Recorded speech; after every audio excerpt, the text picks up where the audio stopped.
আজ বহু বছর পরে আপনাদের সাথে আবার আমার কথা বলার সুযোগ হয়েছে। প্রিয় ভাই বোনেরা, আমরা এক যুগ ধরে, এক যুগেরও বেশি সময় ধরে সমগ্র বাংলাদেশের মানুষ বিভিন্নভাবে অত্যাচারিত হয়েছে, নির্যাতিত হয়েছে। এই কলোরার মানুষ, এই সাতক্ষীরার মানুষ তার সাক্ষী।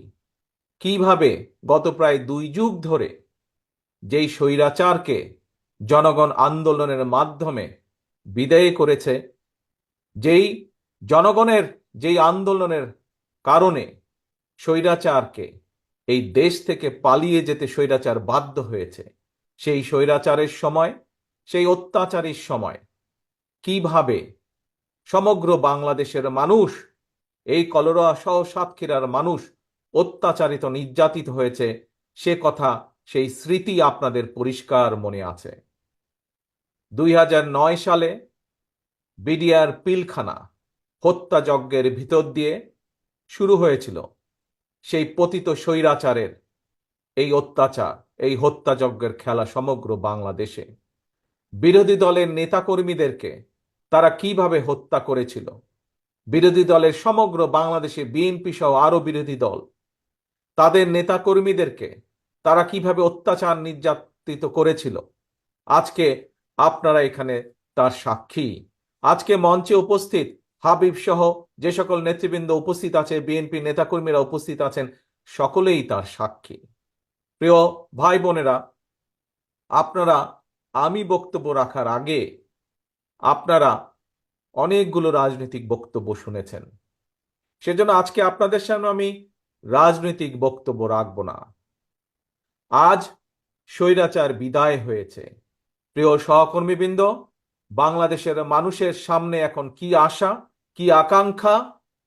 বাংলাদেশের মানুষের সামনে, বাংলাদেশের মানুষের আগামী দিনের আশা, আগামী দিনের আকাঙ্ক্ষা হচ্ছে এই দেশকে বাংলাদেশের মানুষের প্রত্যাশা অনুযায়ী সামনে এগিয়ে নিয়ে যাওয়া, এই দেশকে বাংলাদেশের মানুষের প্রত্যাশা অনুযায়ী গড়ে তোলা। প্রিয় ভাই বোনেরা, আজকে আমি আপনাদের সামনে শহীদ রাষ্ট্রপতি জিয়াউর রহমান, দেশনেত্রী বেগম খালেদা জিয়ার উন্নয়ন ও উৎপাদনের রাজনীতির কিছু কথা বলবো। প্রিয় ভাই বোনেরা, এখানে বহু মানুষ, বিশেষ করে বহু মুরব্বী এখানে উপস্থিত আছেন, যেই মানুষগুলো সাক্ষী হয়ে আছেন যখন যখন বাংলাদেশ জাতীয়তাবাদী দল বিএনপি জনগণের সমর্থন নিয়ে এই দেশ পরিচালনা করার সুযোগ পেয়েছে, ততবারই বিএনপি চেষ্টা করেছে দেশের মানুষের জীবন উন্নয়ন করার জন্য, দেশকে সামনের দিকে এগিয়ে নিয়ে যাওয়ার জন্য। এই এলাকার মানুষ, একটু আগে আপনাদের সন্তান হাবিব, সে তার বক্তব্যে বলেছে যে অতীতে যখন তার কাছে সুযোগ ছিল এলাকার মানুষের জন্য, এলাকার জন্য সে কাজ করেছে। এখানে উপস্থিত প্রায় সকল মানুষ হাত তুলে তাকে সমর্থন দিয়েছেন। প্রিয় ভাই বোনেরা, এটিই হচ্ছে বিএনপির রাজনীতি, এবং আমি আজ সেই রাজনীতির কিছু কথা আপনাদের সামনে তুলে ধরতে চাই। প্রিয় ভাই বোনেরা, এই অঞ্চলের, এই অঞ্চলে একটি ফল উৎপাদিত হয়, আম। বাংলাদেশের অনেক মানুষই জানে না যে এই সাতক্ষীরা অঞ্চলে, এই কলোরা অঞ্চলে, এই তালা অঞ্চলে, এই অঞ্চলে একটি সুস্বাদু আম উৎপাদিত হয়, ক্ষীর সাপাতি নামে একটি আম, ল্যাংড়া আম, যা এই দেশের মানুষ, এই এলাকার মানুষ সমগ্র বাংলাদেশে যা সরবরাহ করেন, বাংলাদেশের মানুষের ঘরে ঘরেই সুস্বাদু আম পৌঁছে দেন। প্রিয় ভাই বোনেরা, আমাদের রাজনীতি, বিএনপির রাজনীতি, আমি একটু আগেই বলেছি, উন্নয়নের রাজনীতি, উৎপাদনের রাজনীতি। বাংলাদেশের প্রত্যেকটি অঞ্চল, প্রত্যেকটি অঞ্চলে তার নিজস্ব সম্ভাবনা আছে। আমি, আমার দল, আমাদের দল বিএনপি, আমরা চাই এই যে বাংলাদেশের প্রত্যেকটি অঞ্চল, যে প্রত্যেকটি অঞ্চলের যে সম্ভাবনা আছে, সেই সম্ভাবনাগুলোকে সামনে নিয়ে আসা, সেই সম্ভাবনাগুলোকে কাজে লাগিয়ে দেশের মানুষের জীবন জীবিকার উন্নয়ন করা, সেই সম্ভাবনাগুলোকে কাজে লাগিয়ে দেশকে সামনে এগিয়ে নিয়ে যাওয়া। প্রিয় ভাই বোনেরা, এই যে যেই আমের কথা আমি বললাম, এই আম, এই আম যদি আমরা এই এলাকায় সংরক্ষণ করতে পারি, তাহলে আমের যারা কৃষক তারা যেমন উপকার উপকার পাবেন, ঠিক একইভাবে আমরা যদি এখানে হিমাগার করতে পারি, যে এই হিমাগারে আমগুলোকে সংরক্ষণ করে রাখা যাবে, তাহলে একই সাথে ছোট ছোট ছোট ব্যবসায়ী যারা আছেন তারাও উপকৃত হবেন। একইভাবে ছোট ছোট ব্যবসায়ী যারা এই এলাকা থেকে দেশের বিভিন্ন অঞ্চলে আমগুলোকে রপ্তানি করেন, তারা ব্যবসা করতে পারবেন, তারা উপকার পাবেন। একইভাবে এই আম যদি আমরা সংরক্ষণ করতে পারি, তাহলে শুধু দেশেই নয়, আমরা বিদেশেও রফতানি করতে সক্ষম হব, যার উপকার সরাসরিভাবে এই এলাকার মানুষ পাবে। প্রিয় ভাই বোনেরা, এই আমের থেকে, আমের রস বা জুস বলতে যা বোঝায়, আমরা যদি চেষ্টা করি, তাহলে সেইটির কলকারখানা আমরা এখানে তৈরি করতে সক্ষম হব, যার ফলে আরো বহু মানুষ, তরুণ সমাজের বহু বেকার যুবকের কর্মসংস্থান আমরা করতে পারবো। আমরা যদি এই আমের, এই যে সম্ভাবনাময় আম, এই এলাকার যে সম্ভাবনাময় ফল, এর যদি আমরা চাটনি কিংবা আচারের ছোট ছোট কারখানার ব্যবস্থা করতে পারি, যা মা বোনেরা যেখানে কাজ করতে পারবেন, বেকার মা বোনেরা যেখানে কাজ করতে পারবেন, তাহলে আমাদের মা বোনরাও স্বাবলম্বী হয়ে দাঁড়াতে পারবেন, তারা নিজের পায়ে দাঁড়াতে পারবেন। প্রিয় সহকর্মী, প্রিয় ভাই বোনেরা, এটি হচ্ছে বিএনপির রাজনীতি। আমরা চাই প্রত্যেকটি এলাকা উন্নয়ন করুক, আমরা চাই প্রত্যেকটি এলাকার সম্ভাবনাকে কাজে লাগিয়ে মানুষের জীবন উন্নয়ন করা। প্রিয় সহকর্মীবৃন্দ,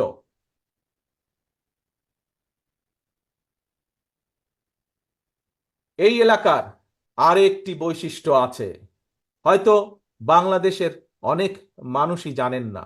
হয়তো এখানে উপস্থিত বহু মানুষ আছেন যারা সেই পেশার সাথে জড়িত, এখানে উপস্থিত বহু মা বোন আছেন যারা সেই পেশার সাথে জড়িত। কি সেটি? সেটি হচ্ছে মাটির তৈরি টালি, যে টালি বিদেশিরা তাদের ঘরের উপরে ব্যবহার করে। এই এলাকার মানুষ তাদের নিজস্ব শ্রম, তাদের নিজস্ব মেধা দিয়ে এই টালির শিল্প তুলে ধরেছেন, টালির শিল্প গড়ে তুলেছেন তারা। প্রিয় ভাই বোনেরা, বিএনপি চায় এই সম্ভাবনাকে কাজে লাগাতে, এই এলাকার মানুষের জন্য, এই এলাকার মানুষের উন্নয়নের জন্য, এবং একই সাথে দেশের উন্নয়নের জন্য। আমরা যদি যে সকল মানুষ, যে সকল মা বোনেরা এই এলাকায় এই টালি উৎপাদনের সাথে জড়িত, আমরা যদি তাদেরকে সহযোগিতা করতে সক্ষম হই সরকারের পক্ষ থেকে, তাহলে তাহলে এই মানুষগুলো সেই সুবিধা বা সেই উপকার পাবেন, এবং এই টালির শিল্প, যে টালি শিল্প, সেটিকে আমরা আরো ব্যাপক বিস্তার লাভ করতে পারবো। আমরা পৃথিবীর দেশে দেশে সেই টালিকে আমরা ছড়িয়ে দিতে সক্ষম হব, যা বাংলাদেশের স্বাক্ষর বয়ে বেড়াবে সারা পৃথিবীতে, সারা পৃথিবীর মানুষের ঘরে ঘরে যা বাংলাদেশের স্বাক্ষর বয়ে বেড়াবে। প্রিয় সহকর্মীবৃন্দ, প্রিয় ভাই বোনেরা, শুধু এটিই নয়, আপনাদের পাশেই আছে মুন্সিগঞ্জ নামক একটি এলাকা। সেই এলাকায় সেই এলাকায় আপনারা যেমন জানেন, আমি ৬,০০০ মাইল দূরে আছি বাংলাদেশ থেকে, কিন্তু আমার মনটা সারাক্ষণ পড়ে থাকে বাংলাদেশের বিভিন্ন এলাকায়, আমার মনটা সারাক্ষণ পড়ে থাকে বাংলাদেশে। এবং সেজন্যই আমি জানি বা আমি জেনেছি এই মুন্সিগঞ্জে কিছু কিছু রিসর্ট তৈরি হয়েছে পর্যটকদের জন্য, কিন্তু যোগাযোগ ব্যবস্থার জন্য যোগাযোগ ব্যবস্থার জন্য সেই ব্যবসার সাথে যারা জড়িত সেই মানুষগুলো ব্যবসার উপকার পাচ্ছেন না, সেই সাধারণ মানুষগুলো, এলাকার মানুষগুলো। প্রিয় সহকর্মীবৃন্দ, আমি চাই, আমার দল বিএনপি চায় যে আমরা যদি ইনশাল্লাহ সুযোগ পাই, তাহলে এই রিসোর্টগুলোতে যারা জড়িত, এখান থেকে যারা সাধারণ মানুষ আয় রুজি করেন, যোগাযোগ ব্যবস্থার উন্নয়নের মাধ্যমে সেইখানকার মানুষগুলোর যাতে জীবনযাত্রা উন্নত করা যায় সেই ব্যবস্থাও আমরা নিতে চাই। এটিই হচ্ছে বিএনপির রাজনীতি, এটিই হচ্ছে শহীদ জিয়ার রাজনীতি, খালেদা জিয়ার উন্নয়ন উৎপাদনের রাজনীতি। প্রিয় ভাই বোনেরা, আমি আরো একটি আরো একটি সম্ভাবনার কথা আপনাদের সামনে তুলে ধরতে চাই, যেই সম্ভাবনা এই এলাকার মানুষকে কম বেশি পরিচিত করিয়েছে সারা দেশের মানুষের কাছে। যে পেশার সাথে বহু মানুষ জড়িত আছেন, যে পেশার সাথে বহু মা বোনেরা জড়িত আছেন, কিন্তু আমরা যদি আরেকটু সহযোগিতা দিতে পারি, সরকারের পক্ষ থেকে, রাষ্ট্রের পক্ষ থেকে যদি আরেকটু সহযোগিতা করা সম্ভব হয়, তাহলে সেই পেশার মানুষগুলো, সেই ব্যবসা বাণিজ্যের সাথে যারা জড়িত আছেন সেই মানুষগুলো উপকার পাবেন এবং সাধারণ মানুষ, সর্বোপরি সাধারণ মানুষ সেই উপকারগুলো পাবে। প্রিয় ভাই বোনেরা, সেটি হচ্ছে এই এলাকায় চিংড়ি বা মাছের ঘের আছে, কিন্তু একটি সমস্যা আছে, আপনারাও জানেন আমিও জানি। কি সেই সমস্যা? যেই বেড়িবাঁধ আছে, এই বেড়িবাঁধটি বহু বছরের পুরনো বেড়িবাঁধ, এবং যারা চিংড়ি বা ঘেরের ব্যবসায়ী, যারা সেখানে কাজ করেন, প্রতিটি মানুষ, বিশেষ করে যখন আকাশে কালো মেঘ দেখা দেয় বর্ষার সময়, প্রতিটি মানুষ তখন দুশ্চিন্তায় থাকেন, এই বুঝি বাঁধ ভেঙে সবকিছু ভেসে চলে যায়। এই এলাকায় বাঁধের পাশ দিয়ে যেসব ক্ষেত খামারি আছে, সেখানকার কৃষকরাও ভয় থাকেন। কাজেই সেই বাঁধটিকে আমাদের মজবুত করতে হবে, যেন এলাকার মানুষ, বাঁধ মজবুত হলে সেই ঘেরের মাছ যাতে ধ্বংস না হয়ে যায়, নষ্ট না হয়ে যায়। প্রিয় ভাই বোনেরা, আপনারা একটি খুব সুন্দর জায়গায়, হতে পারে বাংলাদেশের দক্ষিণ পশ্চিম অঞ্চলে আপনারা বাস করছেন, কিন্তু আপনারা এমন একটি জায়গায়, খুব সুন্দর একটি জায়গায় আপনারা বসবাস করেন, আপনাদের পাশেই পৃথিবী বিখ্যাত সুন্দরবন। যেই সুন্দরবন হতে পারে এই এলাকার মানুষের অর্থনৈতিক উন্নয়ন, অর্থনৈতিক ভাগ্য পরিবর্তনের আরেকটি চাকা।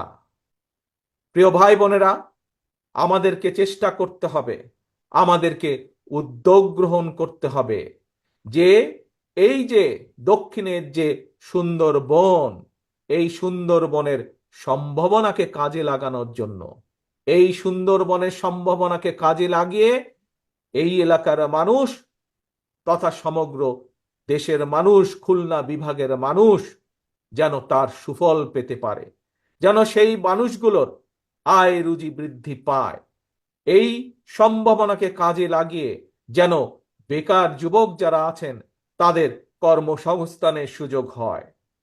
প্রিয় ভাই ও বোনেরা, এটিই হচ্ছে বিএনপির রাজনীতি। বিএনপির রাজনীতি হচ্ছে উন্নয়ন এবং উৎপাদনের রাজনীতি। আমরা বাংলাদেশের প্রত্যেকটি এলাকার সম্ভাবনাকে বের করে আনতে চাই, সম্ভাবনাকে কাজে লাগাতে চাই।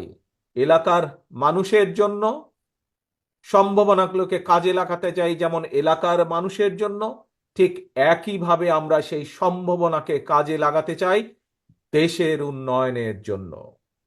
প্রিয় ভাই বোনেরা, এখন আপনাদের সামনে অল্প কয়টি রাজনৈতিক কথা বলবো আমি। এই যে আপনাদের সামনে যে সম্ভাবনার কথাগুলো আপনাদের সামনে তুলে ধরলাম, বেকারদের কর্মসংস্থানের যেই সম্ভাবনার কথা আপনাদের সামনে আমি তুলে ধরলাম, মা বোনদের যারা বেকার আছেন তাদের যে সম্ভাবনার কথাগুলো আপনাদের সামনে আমি তুলে ধরলাম, এই সম্ভাবনাগুলোকে তখনই বাস্তবায়ন করা সম্ভব যখন আপনাদের দ্বারা, জনগণের দ্বারা নির্বাচিত একটি সরকার দেশ পরিচালনা করবে। জনগণের সরকারই একমাত্র জনগণের কথা চিন্তা করে, জনগণের সরকারই একমাত্র জনগণের জন্য কাজ করে। দেশনেত্রী খালেদা জিয়ার সরকার জনগণের সরকার ছিল বলেই মা বোনদের শিক্ষা ব্যবস্থা সম্পূর্ণ বিনামূল্যে করা হয়েছিল।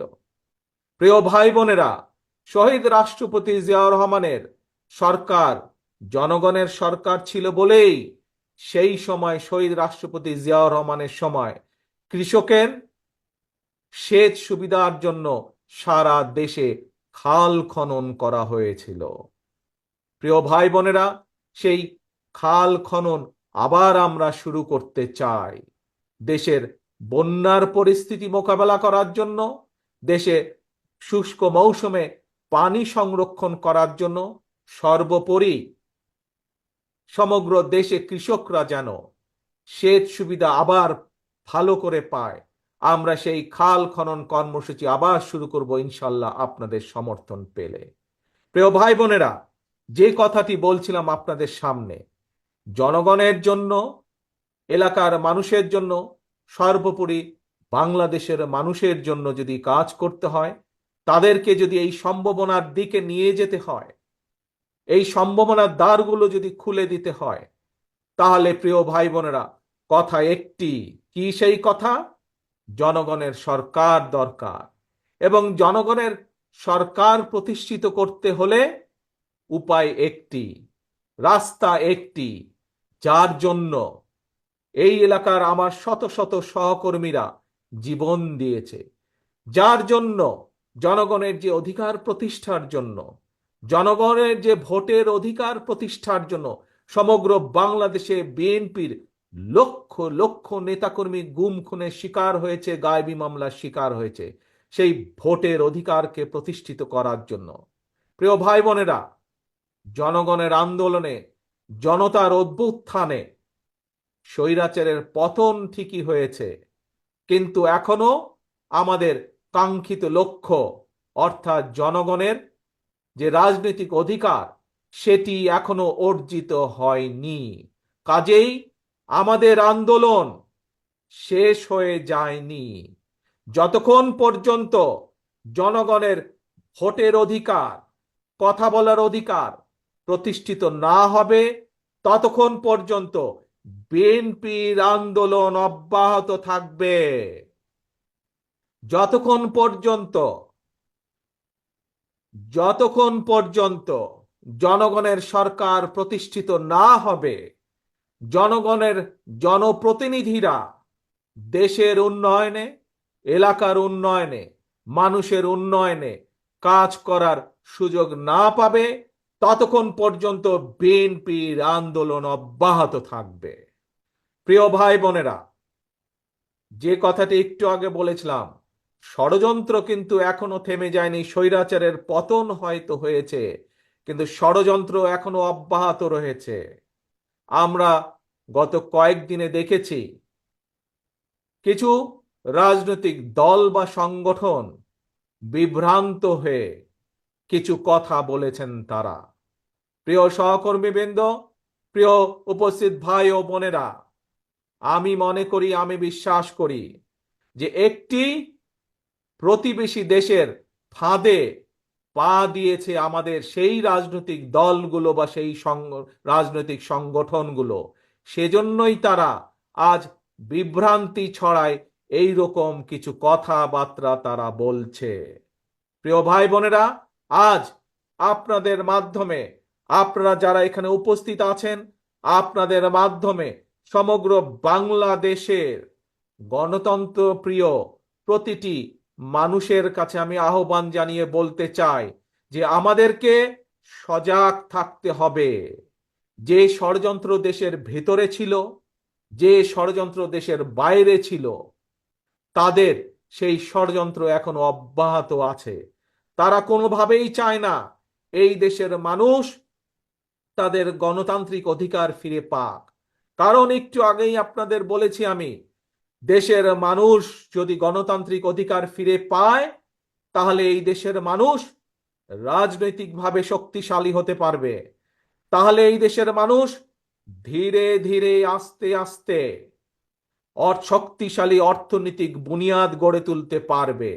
এবং দেশের মানুষ যখন অর্থনৈতিকভাবে, প্রতিটি সাধারণ মানুষ যখন অর্থনৈতিকভাবে শক্তিশালী হতে পারবে, নিজ মেরুদণ্ড সোজা করে দাঁড়াতে পারবে, তখন এই ষড়যন্ত্রকারীদের সব প্ল্যান প্রোগ্রাম ভেস্তে যাবে।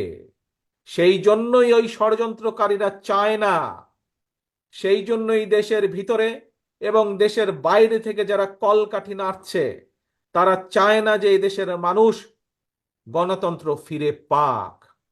প্রিয় ভাই বোনেরা, কিন্তু এই দেশের মানুষই 1971 সালে যুদ্ধ করে দেশ স্বাধীন করেছে। এই দেশের মানুষ 90-এ আন্দোলনের মাধ্যমে স্বৈরাচারের পতন ঘটিয়েছে। এই দেশের জনতা, এই দেশের জনগণই আবারও 2024 সালে পৃথিবীর অন্যতম স্বৈরাচারের পতন ঘটিয়েছে। শুধু পতনই ঘটায়নি, স্বৈরাচারকে এই দেশ থেকে বিতাড়িত করে দিয়েছে। এখন প্রিয় ভাই বোনেরা, আজ এটি হচ্ছে জনগণের সময়। এখন এটি বাংলাদেশের জনগণের দেশ।